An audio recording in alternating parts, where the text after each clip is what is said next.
One thing that a lot of people talk uh, in the industry is that there are lawyers that you would invite requests to appear for an admission and a notice. There are lawyers that you would want to do final arguments engage.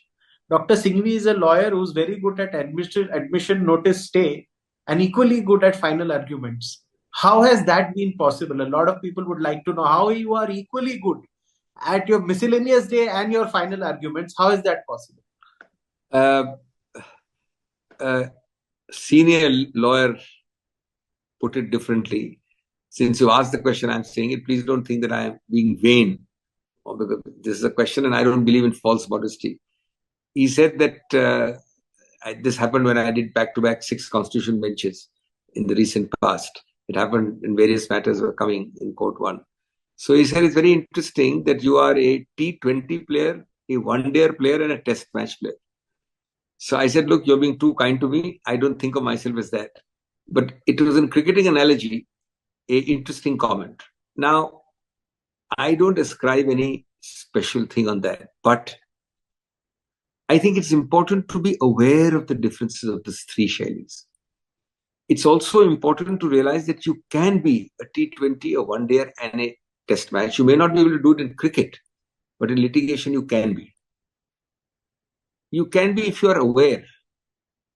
And awareness, first and foremost, is a must, that the judge, poor fellow, is hearing 60 matters a day, 50 matters a day. So you're doing a T20, you have to have some mercy on him also. On a Tuesday, he's maybe doing a one-dayer. And on a Wednesday, Thursday, he's doing a final hearing, a test match. Now, the way you make your note, after all, even on Mondays and Fridays, very complicated matters come. They are inherently even test match matters. But on the first day, the test match has to be presented like a T20. And that depends on the presentation. So what happens is, Tarun, people who come to brief me are much better versed than I am. Why do they engage me? They are much better versed than me. Some of them are masters of the whole case, fact and law. They do it because I'm able to tell them how to put it in a format for a Monday, Friday. What matters to that judge is the relevant 5 bullets why notice he should issue, or conversely, if Tarun on the respondent side, why he should not issue notice. After that, the other 5 bullets he needs is, if he issues notice, why he should not give stay, or why he should give stay, as the case may be. Now, you should be able to reduce those most complex of cases into those 10 points. Now, the same thing happens on a Tuesday. But since he has a little more time, it's useful to give some flesh and blood to it, because on a Monday you have succeeded in getting his attention. He's opened the door, he's allowed you to enter, but stand at the edge of the door and given you a date. On the Tuesday, he's likely to dispose it off. So don't try and be as superficial as you were on a Monday.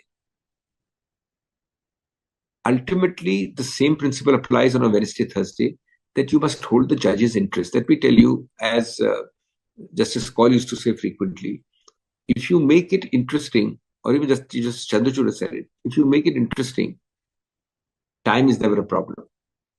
If you make it relevant, judges put time limits. They're overworked, poor fellows. They're always constantly, under burden. But if they find that there is something which helps them and eases their burden, you have to think how you can present in a 2-pager, how it eases your burden when you go home and you don't have a singhvi, or you don't have an opposite counsel arguing. You must sit at home on your own and write a judgment. If you give him a very complicated structure, which is actually fantastic for a LLM thesis, but the poor fellow cannot write a judgment at home, not even for a final hearing. So why do you harass your judges like that?